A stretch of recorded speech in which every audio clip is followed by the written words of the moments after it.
Tahu dia itu haram, dibuatnya juga. Tahu dia itu tak boleh, dibuatnya juga. Tahu dia itu perbuatan buruk, dibuatnya juga. Akhirnya Allah sesatkan dia ke dalam kesesatan yang nyata.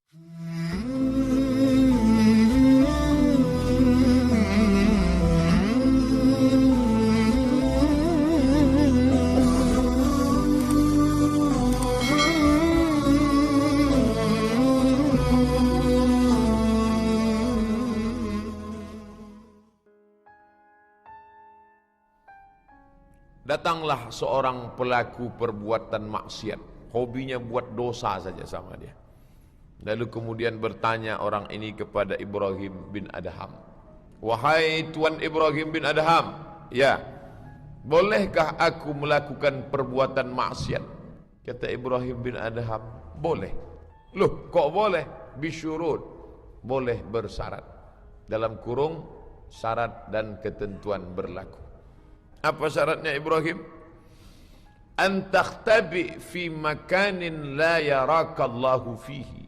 Kau cari tempat yang kira-kira Allah tidak melihat. Beratlah kalau begitu. Di mana tempat yang Allah tak menengok kita? Orang banyak malu kepada manusia. Malu ketahuan ngupil. Ngupil bukan dosa. Apa ngupil itu Pak Ustaz? Mencongkel tai hidung. Tunjukkan saya kitab fikih yang mengatakan ngupil haram. Belum ada lagi. Tapi malu lebih tinggi. Bayangkan kalau ada orang ngorek hidung diliput oleh 10 TV swasta. Ditonton di seluruh Indonesia. Tiba-tiba ada yang mengirimkan ke WA, "Ustaz tadi ngupil ya? Kok kalian tahu? Ini siaran live-nya Pak Ustaz." Malu. Malu kepada manusia. Bagaimana malu kepada Allah Subhanahu wa ta'ala. Makanya kalau ada orang takut buat dosa, kenapa? Saya takut karena masuk neraka. Tak salah, hebat. Takut masuk buat dosa, kenapa? Karena takut nanti amal ini hilang. Kalau saya aniaya orang, nanti dosa bertumbuh bertambah, nanti perbuatan ini akan menghilangkan perbuatan baik saya. Tak salah, tapi ada yang lebih hebat. Apa dia? Merasa dimanapun dia diperhatikan Allah Subhanahu wa ta'ala. Apakah orang yang melakukan perbuatan dosa itu tidak tahu bahwa dia dilihat Allah? Dia tahu, tapi dia lawan pengetahuan. Orang yang melawan pengetahuan imannya secara sengaja, secara sadar, terus dilawannya, maka orang itu disebut fasik. Wallahu la yahdil qaumal fasiqin. Allah tak berikan hidayah kepada orang yang fasik. Sekali dilawan, jauh hidayah. Sekali dilawan, jauh. Makin jauh, makin jauh, makin jauh. Akhirnya dia tenggelam dalam perbuatan fasik. Tahu dia itu haram, dibuatnya juga. Tahu dia itu tak boleh, dibuatnya juga. Tahu dia itu perbuatan buruk, dibuatnya juga. Akhirnya Allah sesatkan dia ke dalam kesesatan yang nyata. Yudillu bihi katsira. Banyak orang yang disesatkan Allah. Wa yahdi bihi katsira. Banyak orang yang diberikan hidayah, jalan petunjuk oleh Allah. Dua jalan. Jalan hidayah kanan, jalan fasik kiri. Pilihlah. Berada di simpang jalan. Cari tempat yang kira-kira engkau tak dilihat Allah. Oh, kalau begitu aku tak bisa. Okeylah, kalau begitu syarat yang kedua. Apa dia? Idza aradta an ta'siyallaha. Kalau kau mau melakukan perbuatan maksiat, ya, lakukanlah dia di mana? La ta'sillaha fi ardih. La ta'sillaha fawqa ardih. Jangan kau lakukan perbuatan maksiat di atas bumi Allah. Oh, di mana bumi yang bukan bumi milik Allah? Kata Ibrahim bin Adham, kalau engkau melakukan perbuatan maksiat, silakan laku perbuatan maksiat, tapi jangan di atas bumi Allah. Di mana? Tak ada bumi ini yang bukan milik Allah. Buatlah dosa kira-kira di tempat itu bukan milik Allah. Ini rumah saya nih, yang bangunkan saya. Security-nya ada di luar. Siapa mau nengok saya? dibaca habis subuh sekali, dibaca setelah solat asar tenggelam matahari, petang pagi. Maksurat, di antara ayat maksurat, lillahi ma fis samawati wa ma fil ard, apa yang di bumi, apa yang di langit punya Allah, bukan punya engkau. Dianjurkan habis solat baca ayat kursi. Apa isi ayat kursi? Allahu la ilaha illa huwal hayyul qayyum, la ta'khudhuhu sinatun wa la naum, lahu ma fis samawati wa ma fil ard. Bumi ini milik Allah. Yang kita pijak ini bumi Allah. Kalau mau buat dosa, jangan di atas muka bumi Allah, carilah tempat yang lain. Kalau orang merasa di atas muka bumi Allah, dia tak sombong. Itu tanah saya tuh. Tahu ente menengok kebun sawit, kebun karet, gotah itu punya saya tuh. Itu punya Allah Subhanahu wa taala. Dipinjamkan ke saya sebentar. Kalau sadar bahwa barang itu pinjaman, kalau hilang tak sedih. Banyak orang ketika barang itu ada, dia yakin itu pinjaman Allah. Itu mobil bapak ya? Enggak. Tapi tadi naik itu pinjaman Allah. Tapi ketika hilang, ngamuknya minta ampun. Kalau memang betul itu punya Allah, maka ketika dia hilang, maka tidak sedih. Kenapa? Karena dia adalah pinjaman dari Allah Subhanahu wa taala. Sedih bapak istri ini meninggal? Enggak, pinjaman dari Allah. Insya Allah dikirimnya yang baru nanti. Bapak ibu yang dimuliakan Allah Subhanahu wa taala, maka dimanapun kau memijak tanah, itu adalah tanah milik Allah. Kalau kau mau buat maksiat, kata Ibrahim bin Adham, carilah tanah yang itu bukan milik Allah Subhanahu wa taala, tak akan jumpa.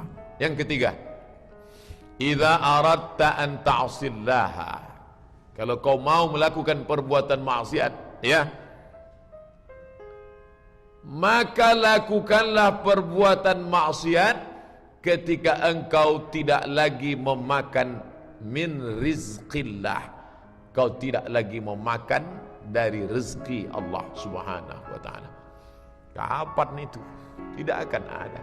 Bernapas dengan paru-paru rezeki Allah yang ditarik dan dihembuskan dari rezeki milik Allah. Sampai kapanpun semuanya rezeki dari Allah Subhanahu wa taala. Orang yang berbuat maksiat itu sebenarnya dalam hatinya ada tercetus agak sedikit, ini punya saya. Makanya dia berani pakai itu bukan di jalan Allah Subhanahu wa taala. Ini punya saya nih Pak Ustaz, maka terserah saya apa ini mau saya buat untuk apa. Enggak. Itu ente dapat dari mana? Dari uang kerja. Kerja itu bisa kenapa? Karena ada kudrat, ada kemampuan. Kemampuan ente di bidang apa? IT, pakar komputer, Eskom, sarjana komputer. Kenapa bisa bekerja? Kenapa kelingking ini bisa bergerak? Berapa banyak orang sekarang tak bisa menggerakkan kelingking? Hanya menggerakkan kelingking pun tak bisa. Sebaliknya pula ada yang bergerak-gerak tak bisa berhenti. Sudah kehilangan kontrol. Sedikit saja urat saraf itu digeserkan Allah Ta'ala. Mana kuasa kita? Makanya kita tadi selesai solat tak takabur. Kita tidak merasa ini punya kita, tapi ini punya Allah. Maka kita katakan selesai solat, la ilaha illallah wahdahu la syarikalah, lahul mulku wa lahul hamdu, yuhyi wa yumit, wa huwa ala kulli syai'in qadir. La ilaha illallah. Tidak ada daya kecuali karena Allah. Tidak ada upaya kecuali karena Allah. La tataharraku dzarratu illa biiznillah. Tidak akan bergerak satu biji sawi pun kecuali karena kudrat dan iradat Allah Subhanahu wa taala. Kalau ada orang melawan bapaknya, kenapa kamu lawan? Saya tidak pernah ambil dari duit kamu, kata dia. Ada yang lebih parah, makannya dari bapaknya, minumnya dari bapaknya, rumahnya dibuatkan bapaknya, kendaraannya diberi, subsidi hidupnya, nikahnya pun tetap juga melawan. Itu konotasi sederhana kepada orang tua. Ini kepada Allah Subhanahu wa taala. Detak jantungnya dari Allah, darahnya menetes dicuci buah pinggang dari Allah, paru-paru menghembuskan napas dari Allah, kedipan matanya pun dari Allah, membuat maksiat dosa kepada Allah, tak sadar diri, tak tahu diuntung. Inilah sifat manusia. Kalau Allah mau cabut nikmat itu, sebentar saja. Merenung kita sejenak dengan ucapan Ibrahim bin Adham, kalau mau engkau melakukan perbuatan maksiat, fala ta'kul min rizqillah, jangan makan rezeki Allah Subhanahu wa taala.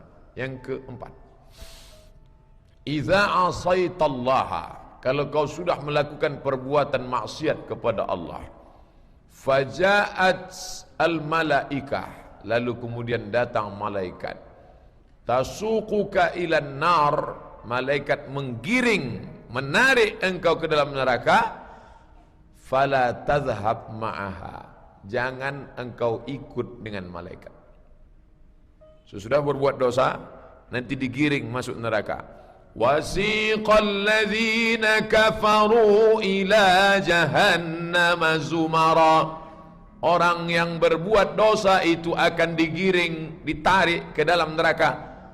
Kalau memang engkau mau buat dosa, kata Ibrahim bin Adham, fala tazhab, maka jangan ikut waktu nanti ditarik oleh malaikat. Kalau sanggup engkau bertahan tak ikut, buatlah dosa. Disangkanya malaikat itu kecil macam security, sedangkan ditangkap security saja agak 2-3 ditarik tak sanggup kuasa. Konon lagi malaikat mau menarik. Sebesar apa malaikat itu Pak Ustaz? Buka Quran. Uli ajnihatin, makhluk bersayap, masna 2, wa sulasa 3, wa ruba' 4. Dari satu sayap ke sayap yang satu, bainal masyriqi wal maghrib, antara timur dan barat. Makanya Nabi tidak pernah menengok Jibril dalam bentuk utuh di dunia.